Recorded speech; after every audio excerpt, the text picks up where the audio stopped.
हरे कृष्णा, राधे राधे। कैसे हैं आप सब? आशा करूंगी आप सब एकदम मस्त होंगे, स्वस्थ होंगे। मैं भी कान्हा जी की कृपा और आप सब की ब्लेसिंग से एकदम ठीक हूँ। वीडियो देखकर तो आप लोग समझ ही गए होंगे कि होली की वीडियो मैं दिखा रही हूँ आप सबको। मैं हाँ लेट हो गई हूँ, लेकिन क्या करूँ, सॉरी यार।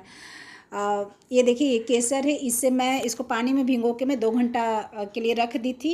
जो इससे जो कलर निकलता है ना, वो कलर ओरिजिनल कलर होगा। इसके साथ मैं अपने गोपाल जी के साथ रंग खेलूँगी। और मैं गुलाब का जो फूल होता है ना, उसका जो पंखुड़ी होता है, उससे भी मैं रंग बनाई थी। और फिर फूड कलर जो होता है उसका मैं कलर बनाई थी। और ये गुलाल है। मैं ज़्यादातर जो बाहर में वो जो कलर जो चिपक जाता है, लगता नहीं है, मतलब निकलता नहीं है, वो सब कलर मैं अपने लड्डू गोपाल जी के लिए यूज नहीं करती हूँ। फिर फूलों की होली मैं खेलती हूँ।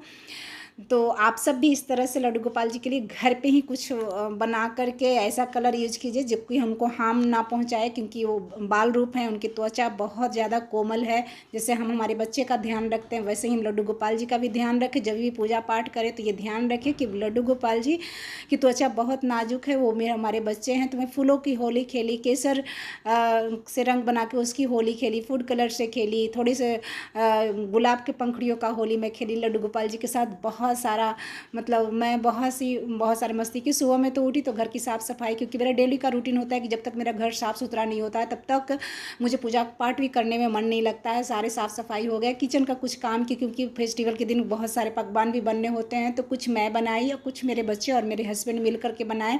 आज के दिन हमारे घर में बहुत वैरायटी के पूरे पकवान बनते हैं।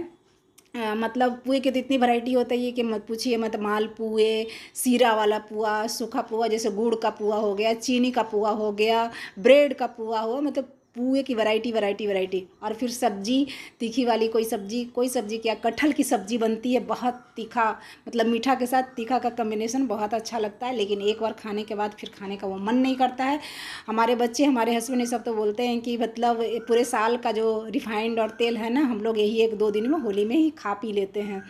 तो ये देखिए, मैं लड्डू गोपाल जी के साथ सारा कुछ घर के साफ़ सफाई करके, किचन का कुछ काम करके, सुबह सुबह मैं इनके साथ गीली होली, सूखी होली खेली। उसके बाद इनको तैयार करके नया ड्रेस पहनाई। पहले तो इनको ये जो ड्रेस रात में पहने हुए थे वही वाला ड्रेस में इनके साथ मैं रंग खेली। सुबह में उठाने के बाद इनको पहले पानी और दूध देती हूँ। मैं डेली का ये रूटीन है। कभी कभी दूध स्किप भी हो जाता है, लेकिन जल तो उनको पिलाती हूँ। उसके बाद फिर उनके साथ हम नहा धो करके आए, फ्रेश होकर के। उसके बाद फिर उनके साथ बहुत सारे रंग खेले।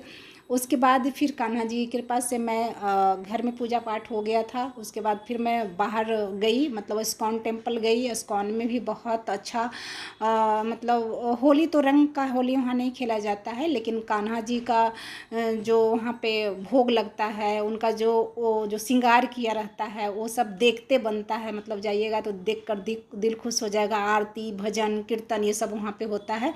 तो वहाँ पे 12 बजे पट बंद हो जाता है। मतलब अंदर तो आरती वगैरह चलते रहता है, सब कुछ चलता है, लेकिन एंट्री बंद हो जाती है वहाँ पे। तो मुझे 12 बजे से पहले वहाँ पहुँचना भी था। और यहाँ उड़ीसा में क्या है ना कि रंग जो है ना, यहाँ पे लोग सोसाइटी में भी कलर जो रंग खेलते हैं ना, वो सुबह 10 बजे से लेकर 12-1 बजे तक ही खेलते हैं। तो मेरे को सब कुछ था कि यहाँ पे भी कुछ कुछ थोड़ा बहुत कॉलोनी के लोग बुलाने आ जाते हैं, तो उनके साथ भी थोड़ा बहुत खेलना रहता है। फिर घर में भी करना था, इस्कॉन भी जाना था, लेकिन कान्हा जी की कृपा से सब कुछ बहुत अच्छे से हो गया। ये देखिए, मेरा मन जब मैं होली का रात में मैं डेकोरेशन कर रही थी कि यहाँ पे मैं ये जो मेरा चौकी है ना, परमानेंट में रखती हूँ, कुछ खास मौके पे यहाँ पे मैं पूजा पाठ करती हूँ। तो बैक में मेरे को खाली खाली लग रहा था, तो मेरा मन किया कि कुछ बैक में होली का लगाती हूँ। तो पेंटिंग मुझे आता है, मैं पहले पेंटिंग मैं सीखी हुई हूँ। तो बैक में मैं वाइट कलर का कपड़ा ली, मेरे पास पेंट पड़ा हुआ था। और ये जो है ना, ये बोर्ड था, ये केक का बोर्ड था, उस पर मैं हैप्पी होली लिखी। और फिर ये नेट का कपड़ा है, इस पर मैं हैप्पी होली लिख के मोर पंख बना के पेंटिंग कर ली। मतलब 10 से 15 मिनट में मैं ये पेंटिंग फिनिश कर दी। तो वही कहते हैं ना कि आपके अंदर जब हुनर होता है ना, तो आप कहीं पे भी कुछ भी, सब कुछ आपसे इंसान छीन सकता है, लेकिन हुनर आपका नहीं छीन सकता है। आप कहीं पे भी रहोगे ना, तो हुनर ही एक चीज़ आपकी ऐसी होती है ना, जिससे कि आप कहीं पे भी उससे कमा खा सकते हो और रह सकते हो, वो आपसे कोई नहीं छीन सकता है। तो पेंटिंग बहुत अच्छा तो नहीं बना, क्योंकि मेरा प्रैक्टिस छूट गया है तो बहुत अच्छा नहीं बना, लेकिन ठीक ठाक बन गया था। अच्छा बैक में अच्छा लग रहा था होली का। आप सबको मेरा बैक वाला हैप्पी होली वाला जो पेंटिंग था वो कैसा लगा बताइएगा ज़रूर। मैं बहुत लेट हूँ होली का वीडियो डालने का, मतलब क्या करूँ, एडिट में की एक बार, पता नहीं कैसे वो डिलीट हो गया। और फिर तो आप लोग को तो पता है कि मैं लॉन्ग वीडियो बनाने में थोड़ा लेजी हूँ, बना तो लेती हूँ लेकिन उसको एडिट करने में थोड़ा लेजीनेस मैं दिखाती हूँ, ध्यान से निकल जाता है। फिर मैं आजकल करके ऐसे लेट हो गया। लेकिन चलो कोई बात नहीं, देर आए पर दुरुस्त आए। आप सबों की होली कैसी रही आप लोग बताइएगा ज़रूर। मेरी तो होली कान्हा जी की कृपा से बहुत अच्छी रही। फिर हमारे यहाँ क्या होता है ना कि शाम में हम लोग जैसे हम बिहार से हैं तो यहाँ तो बस वही होता है कि 10 से 12 1 बजे तक ये लोग होली जितना खेलना रहता है वो लोग खेल रहते हैं। वो भी किसी के घर नहीं जाते हैं, कॉलोनी में ही जो रोड रहता है ना उसी पे सब लोग लेडीज़ के साथ, जेंट्स के साथ, बच्चे के साथ खेलते हैं। 1 बजे के बाद यहाँ फिनिश हो जाता है। कुछ भी होली के जैसा मतलब माहौल नहीं रहता, लगता नहीं कि होली है। लेकिन हम बिहार से हैं तो वहाँ पे सुबह से लेकर रात तक होली चलती है, तो वो थोड़ा सा दिमाग में रहता है वो सब चीज़। तो हम लोग फिर घर में ही, एक तो मेरा थोड़ा मन थोड़ा सा उदास रहता है क्योंकि मेरा बड़ा बेटा नहीं रहता है कोई भी फेस्टिवल में।